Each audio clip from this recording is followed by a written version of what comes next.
अस्सलाम वालेकुम दोस्तों। बाई लास्ट से ट्रैक्टर दी ना ट्रैक्टर लगा के हल बंदे पे खेत च, ठीक है ना। तुम दिखाना मैं देखो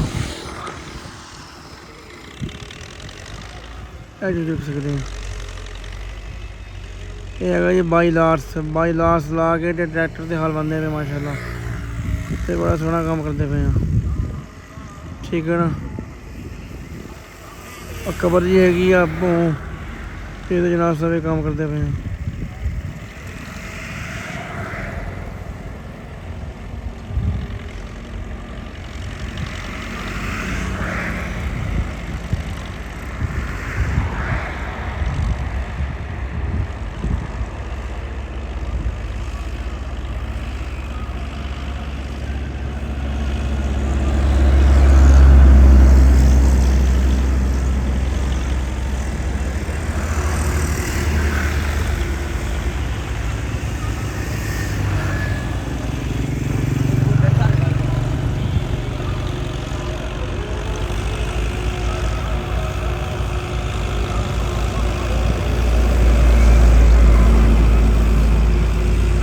देख सकते हैं कितना प्यारा काम करता पाया वा।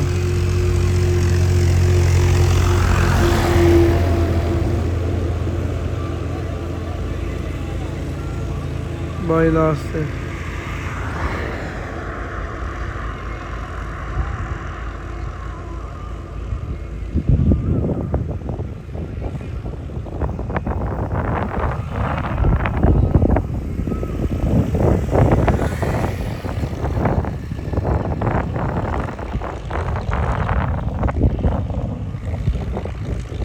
माशाल्लाह।